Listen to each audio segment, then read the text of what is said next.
드디어 강릉에 비가 내렸습니다. 여러분 뉴스 보신 것처럼 올 한해 전국적으로 비가 참 많이 왔었는데 유독 강릉 지역에만 비가 오지 않아서 참 많은 사람들이 고통을 당했다는 뉴스를 보셨을 것입니다. 강 주변에 땅이 갈라질 정도로 물이 없었습니다. 강릉 시민들은 급수지한뿐만 아니라 많은 불편함을 겪으면서 씻지도 못하는 상황까지 놓이게 되었습니다. 시민들에게 물을 공급하려고 대통령도 정부도 노력했고요. 그리고 소방대원들도 군인들도 끊임없이 물을 공급했지만 더 한계에 다가왔고 악순환이 반복되고 있었습니다. 자, 그런데 어제랑 그제 하늘로부터 비가 내리고 나서 참 많은 일들이 해소되었다라는 소식을 들었고, 뉴스 보면 강릉 시민들이 웃잖아요. 얼마나 행복해하는지. 그리고 뉴스에서는 뭐라고 했느냐, 황금비라고 합니다. 황금비면 가서 그거 빨리 담아갖고 그 금으로 만들어 팔아야 되는데 얼마나 소중하고 대단하면 황금비라고 말할 정도였습니다. 전 그걸 보면서 그걸 깨달았습니다. 우리의 힘으로 안 될 때, 우리가 연약할 때, 우리가 안 돼서 늘 실패하고 넘어질 때, 그러나 그때 하나님이 도와주신다면, 하나님이 역사하여 주신다면 우리는 이겨나갈 수 있다는 소망과 확신을 얻게 되었습니다. 저는 강릉의 뉴스를 보면서 그렇지, 위대하신 하나님, 전능하신 하나님이 나의 하나님인데 나를 도와주시면 얼마나 은혜가 될까라는 생각을 해보게 되었습니다. 바로 이 예배는 전능하시고 자비로우신 주님, 하늘에서 비를 내려주시고 은혜를 더하시는 그 주님 앞에 경배하고 찬양하는 시간입니다. 지난 시간에 말씀드리지 않았습니까? 그런데 우리가 예배 드릴 때 겉모습만 화려한 것이 아니라 영이 살아야 되고요, 전심을 다하여 예배 드릴 때 주님이 기뻐하시는 신령과 진정의 예배라는 것을 기억하시면서 오늘도 주님을 기쁘시게 하는 우리 호산나 모든 성도가 되기를 주님의 이름으로 축복합니다. 저는 지난 한 주간 한 찬양을 계속 들으면서 참 위로도 받고 힘을 얻고 감사하는 마음에 찬양을 오게 되었습니다. 우리 예람 워십팀의 혼자 걷지 않을 거예요 라는 찬양입니다. 가사 내용은 그렇습니다. 폭풍성을 걸을 때, 비바람이 불 때 불빛조차 보이지 않아 혼자라고 생각되지만 그것이 하나님이 나와 함께함을 믿고 나는 다시 소망을 찾습니다 라는 내용입니다. 자, 우리 한번 이 동영상 여러분도 보시면서 같이 은혜 받는 시간 갖도록 하겠습니다. 우리 한 3분간 영상 보도록 하겠습니다.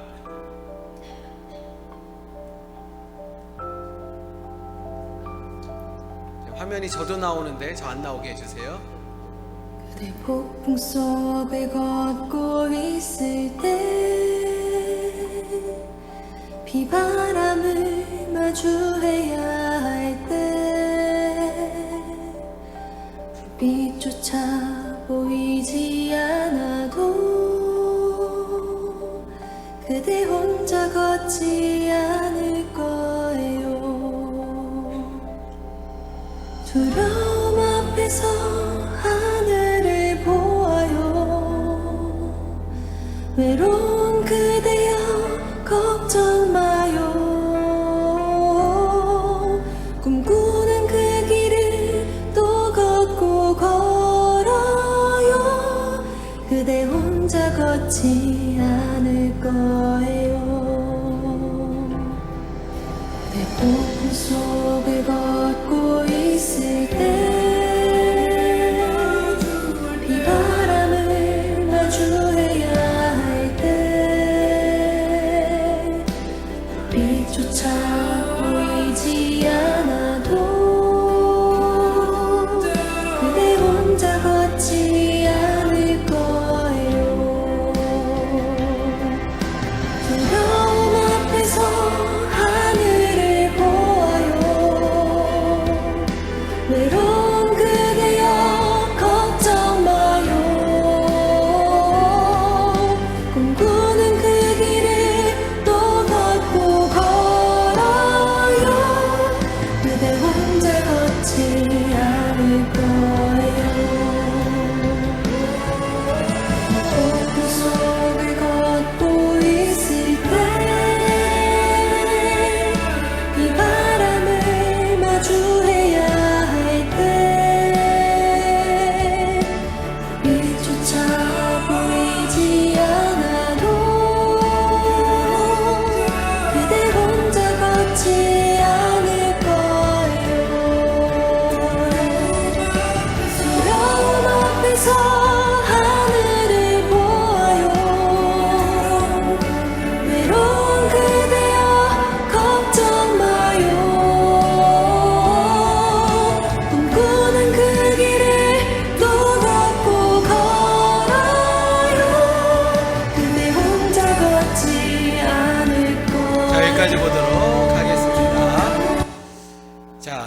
영상 보신 것처럼 혼자 걷지 않을 거예요 라는 찬양 가운데 우리 찬양팀이 얼마나 아름답게 노래를 부릅니까? 또 영상 가운데 거기에 참여했던 우리 젊은 청년들이 눈물을 흘리고 정말 은혜 받는 그 장면이 우리에게 더 큰 감동을 주기도 합니다. 아마 어떤 유명한 배우가 저렇게 흉내나 그래도 낼 수 없는 장면입니다. 왜냐? 이거는 흉내내는 것이 아니라 은혜 받았을 때 우리에게 오는 아름답고 복된 모습이 아닐까라는 생각합니다. 찬양의 가사처럼 우리가 세상을 살면서 넘어질 때가 있습니다. 우리 뜻대로 안 될 때가 있습니다. 뭔가 압박이 찾아와서 고통을 당할 때가 있습니다. 그런데 오늘 찬양이 가라는 것처럼 우리는 혼자가 아니라는 것입니다. 하나님이 함께하여 주시고 하나님이 우리와 동행할 때 우리는 다시 일어설 수 있음을 분명하게 말씀하고 있습니다. 자, 이 찬양을 이번 한 주간 열심히 들으면서 은혜를 받았지만요, 더 큰 은혜를 받은 장면이 있는데 바로 이 찬양에 대해서 댓글을 많이 달았는데 2,700명이 넘게 댓글을 달았고 제가 한번 궁금해서 읽어봤습니다. 그 중에 은혜되는 세 분의 내용을 소개하고자 합니다. 췌장암 말기를 통하여 수도 없이 항암 치료를 받고 있어서 너무 고통스럽고 힘들어서 다 포기하고 싶은 사람입니다. 죽고 싶은 충동이 들기도 합니다. 그런데 우연히 이 찬양을 듣게 되는데 위로가 되었고 소망을 찾게 되었고 다시 치료받을 수 있는 마음을 주셨습니다. 그리고 이렇게 다시 고백합니다. 하나님 감사합니다. 마음에 평안을 주시고 새 사명을 주었사오니 일어서겠습니다 라고 적는 누군가를 보게 되었습니다. 어떤 성도님은 이렇게 고백합니다. 묵윤실에서 들어간 지 3일 차입니다. 앞이 보이지 않고 너무 두려운데 이 찬양이 저에게 큰 위안과 힘이 됩니다. 이 찬양을 들으면서 나를 위하여 우리 많은 성도들이 중보기도한다는 생각을 하니 내가 회복되어 하나님께 영광 올려야 되겠다라는 마음으로 고백을 드립니다. 한 어머니의 고백입니다. 내 사랑하는 아들이 왕따 문제로 많이 힘들어합니다. 아무리 노력해도 해결되지 않고 점점 내 아이들은 지쳐가고 있습니다. 그런데 이 찬양이 힘이 되고 제 마음에 작은 소망의 꽃이 피어나네요. 이 찬양을 내 아이에게 들려주고 하나님이 너와 함께하니 두려워하지 말라라고 이야기하려고 합니다.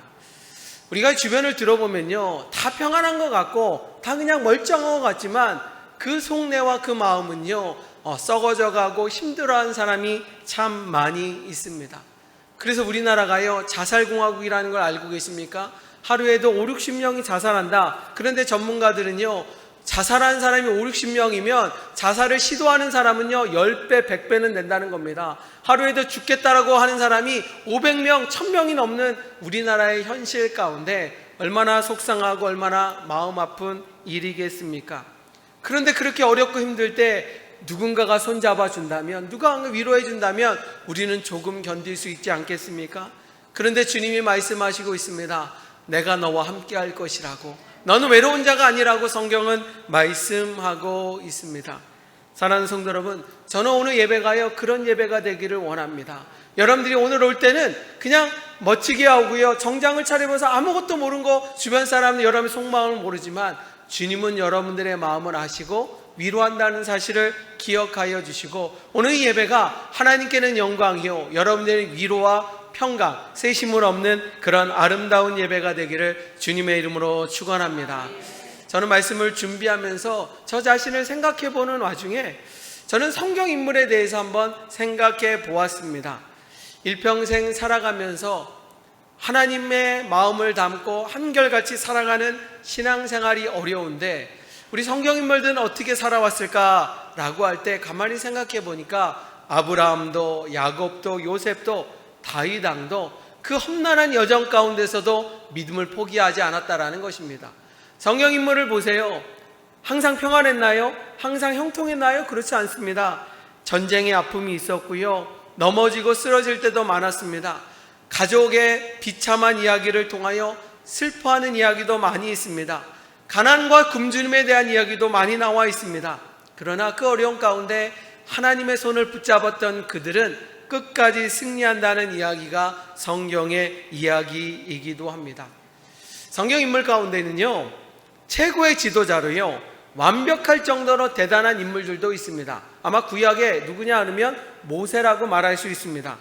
모세는요, 긴 수염을 달고 지팡이를 들고 지팡이를 통한 명령을 할 때 하나님이 도와주어서 놀라운 기적을 행하였던 사람입니다. 한번 상상해 보십시오. 모세가요, 지팡이를 향하여 개구리 재앙이 온 땅에 덮을 것이다 할 때, 개구리가 출현할 때 얼마나 장관이었겠습니까? 깜깜한 밤에 너희를 괴롭게 할 것이다 라고 선포할 때 온 세상이 어두워졌던 바로 모세는요, 위대한 지도자고요, 대단한 능력을 행했던 자였습니다. 뿐만 아니라 그는 300만 되는 이스라엘 백성들을 광야 가운데 40년 동안 이끌어가는 대단한 지도력의 사람이라고 말할 수 있습니다. 자, 그렇게 대단한 지도력과 완벽한 능력을 갖던 모세가 있는가 하면 신약에는 사도 바울이 있습니다. 사도 바울은 10년 넘게 전도 여행을 다니며 제자들과 많은 사람들에게 복음을 증거하였습니다. 그는 넘어지기도 하였고 몰매를 맞기도 하였고 굶주림 가운데 거하기도 하였습니다. 적들에 의해 습격을 당하기도 하였습니다. 그런데 그는 넘어지지 않았습니다. 그는 끝까지 믿음을 지켰습니다. 그의 열정적인 아름다운 모습은 우리에게 참 많은 도전을 주기도 합니다. 자, 그런데 그들의 위대한 모습도 아름답지만요, 주님은요, 완벽한 자만 사용하지 않았습니다. 허물이 있거나요, 부족함이 있고 연약한 자들을 사용하여 하나님의 사람으로 사용되는 귀한 이야기도 참 많이 담겨져 있습니다. 그 중에 하나가 아브라함이 아닐까라고 생각됩니다. 아브라함은요, 믿음은 좋았습니다. 그런데 그는 우유부단한 성격이었고요, 그는 성경에 보면 가정을 책임지는 자도 아니었습니다. 아브라함이요, 새로 이주한 곳에서 사람들이 겁박을 내리자 자기 아내를 아내라고 말하지 않고요, 누이라고 말하였습니다. 얼마나 못된 자입니까? 그런데도 주님은요, 그의 실수를 통하여 오히려 위기를 기회로 만들어주시는 분이 우리가 믿는 하나님이라는 것입니다. 야곱은 어떤가요? 야곱은 대단한 인물이지만요, 성경을 보면 그는 이기적이고 거짓말을 잘하고 욕망이 많았던 자라고 평가할 수 있습니다. 그래서 우리가 봤을 때는요, 그는 선하다라고 말할 수 있는 자는 아니었을 것입니다. 그런데 주님은 그 자를 사용하여 하나님의 영광을 드러나는 위대한 인물로 삼아 주셨다라는 것입니다. 다시 말하면 하나님이 사용하는 사람은요, 위대하고 대단한 사람도 쓰일 때가 있지만 부족하지만 연약하지만 그를 통하여 오히려 하나님의 영광과 하나님의 능력을 드러나며 우리에게 더 많은 은혜와 축복을 더하여 주신다라는 것입니다. 자, 그런 인물 가운데 저는 개인적으로 제가 좋아하는 한 사람의 인물이 있는데 그는 여호수아입니다. 여호수아의 인생을 보면 왠지 저를 닮은 것 같아서 더더욱 애착이 가기도 하고 더 기도하며 연구하게 됩니다. 그는요, 모세처럼 위대한 지도자라고 말할 수 있는 사람은 아닙니다. 아니, 어쩌면 이인자의 모습일 수도 있습니다. 아니, 연약함에도 불구하고 그는 열심과 성실로 자기 역할을 감당했던 인물 중에 하나인 것입니다. 여러분이 느끼는 여호수아는 어떤 사람입니까? 모세가요, 가나안 땅을 정탐하기 위하여 각 지파마다 대표를 세우게 되었고 그 지파로 뽑혔던 사람이 여호수아였습니다. 그리하여 그는 한 달 동안 가나안 땅을 정탐하였고요, 모든 사람이 부정적으로 얘기하는 그 자리 가운데 나는 하나님을 믿으니 나는 긍정적으로 봅니다 라고 하며 모세 편과 하나님 편을 들었던 인물이라고 성경은 말씀하고 있습니다. 그렇게 바로 여호수아는 모세 밑에서 성실하게 열심을 다하여 자기의 역할을 감당했던 인물 중에 한 사람이기도 합니다. 자, 그런데 때가 되어서 이제는 광야가 아니라 약속했던 가나안 땅에 입성하게 될 때 하나님은요, 모세에게 이렇게 말합니다. 너는 여기까지니라 라고 말하였고요, 그 가나안 땅에 들어갈 때는 새로운 지도자를 뽑게 되었고 그 새로운 지도자가 바로 여호수아라는 것입니다. 아마 모세는요, 가나안 땅에 들어갈 때 자신의 모든 영향을 펼쳐서 들어간다면 자신감 있게 또 열심을 다하여 그리고 그것에 들어가는 기대감이 있었을 것입니다. 그런데 제가 보는 여호수아는 그렇지 않습니다.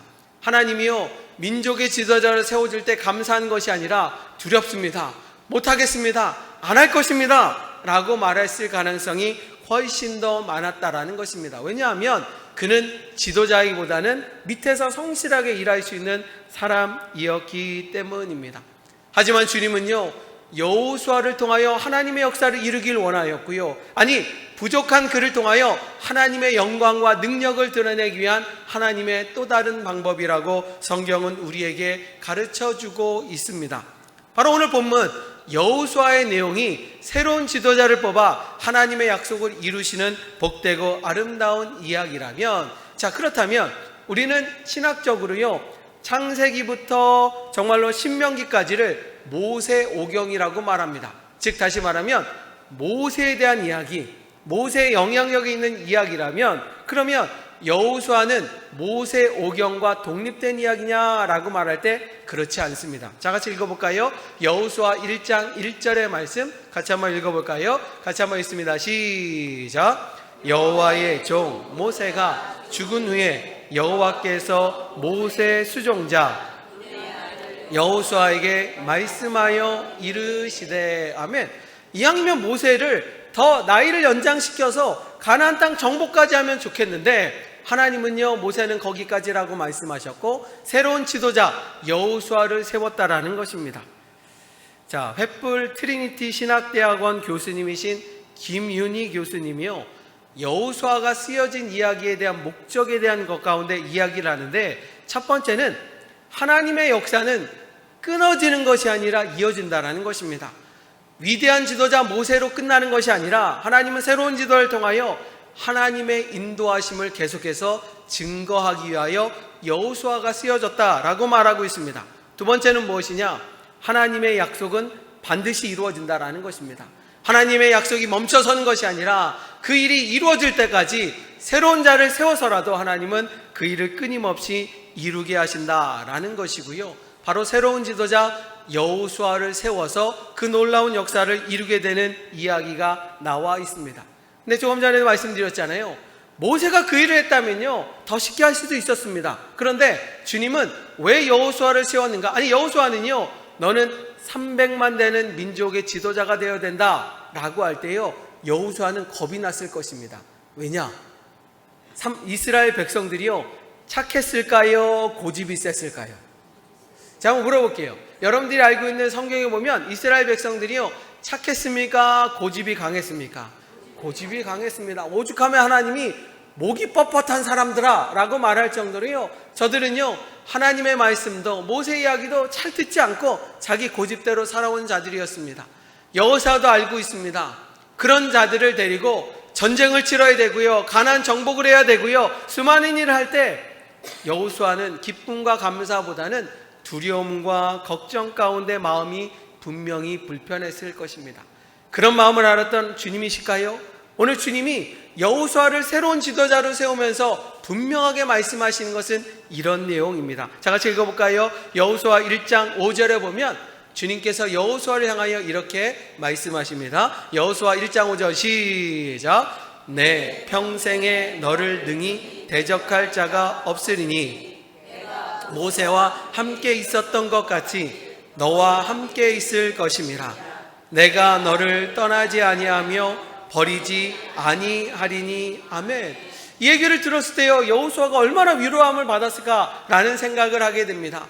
여호수아는 부족함이 많습니다. 자신이 없습니다. 몸이 뻣뻣한 이스라엘 백성 이끌 자신도 없습니다. 그런데 주님 말씀하시기를 걱정하지 말아라, 두려워하지 말아라. 내가 모세에게 베풀었던 능력대로 너에게 동일하게 임할 것이고 너를 세워줄 것이다. 내가 너를 반드시 떠나지 아니하리라 라고 말씀하시니 그의 마음의 위로함과 평안함을 누릴 수 있는 그런 이야기라는 것입니다.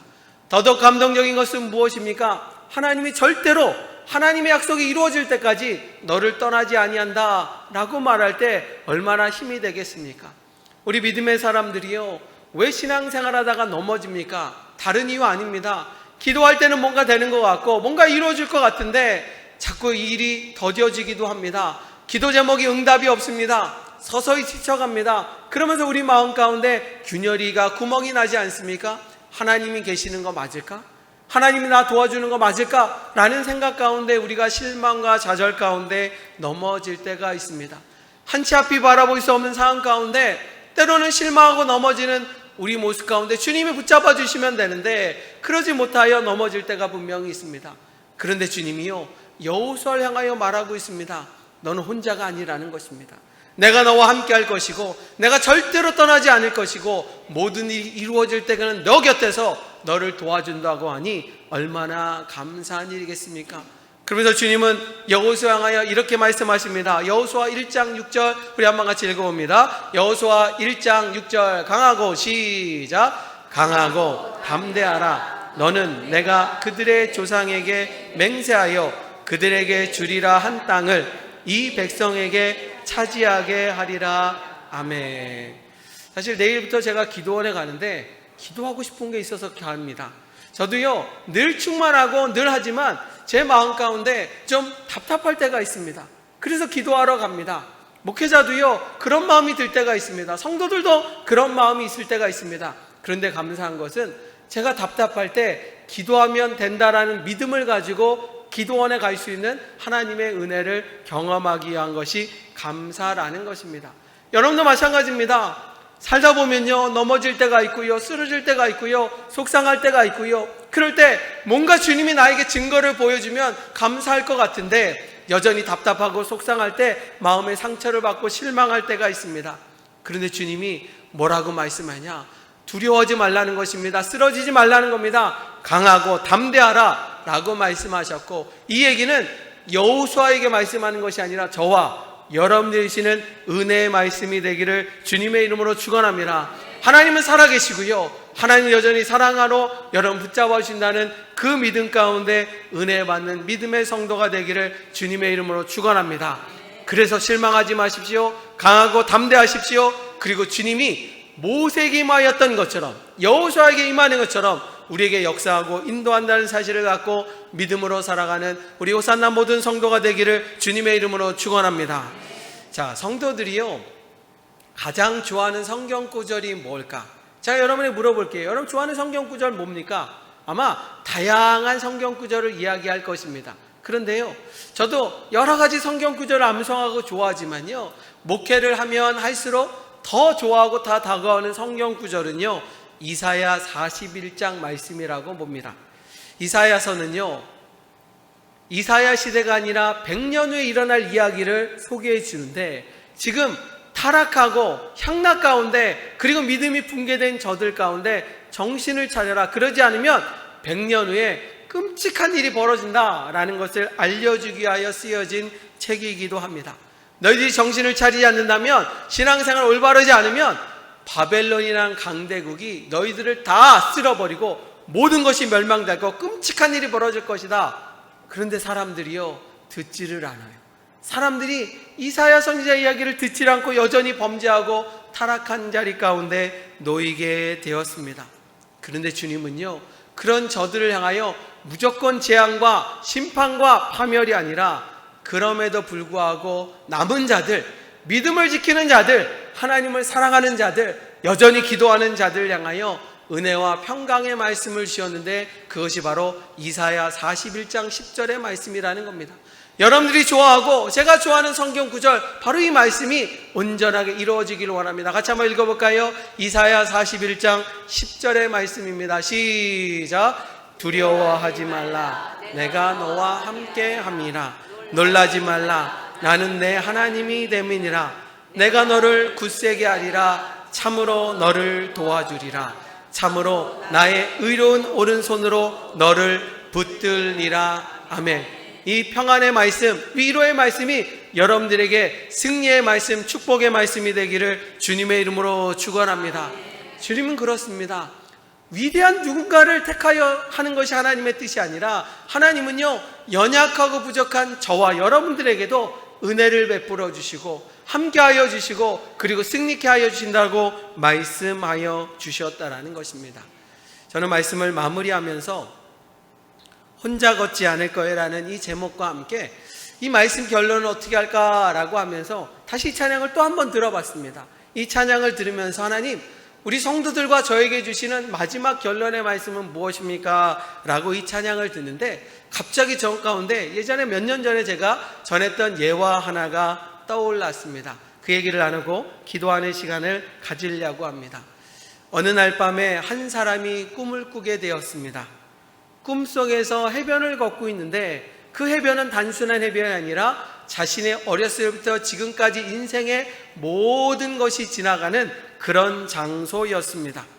각 장면이 지나갈 때마다 모래 위에는 두 사람의 발자국이 발견됐다라는 것입니다.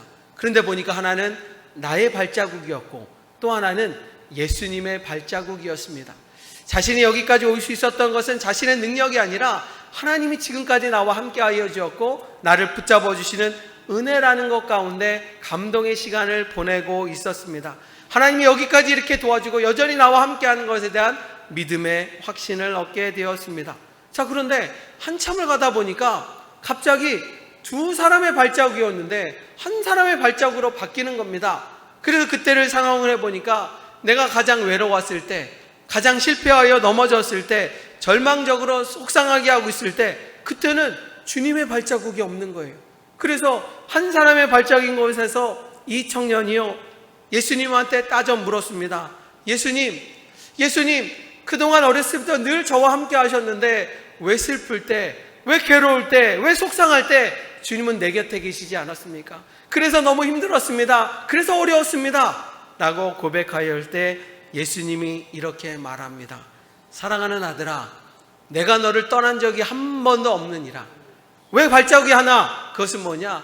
너가 걸을 수 없을 때, 내가 속상하게 있을 때 내가 너를 안고 업고 너를 걸었느라. 너 인생을 위하여 내가 너를 업고 내가 혼자 묵묵하게 그 길을 걸었노라 라고 말씀하고 있습니다. 그 얘기를 들었던 이 청년이요, 그렇지, 주님이 함께 하시는데 내가 다시 한번 믿음으로 내가 혼자가 아니라 주님과 함께 가야 되겠다라는 마음으로 다시 일어섰다라는 것입니다.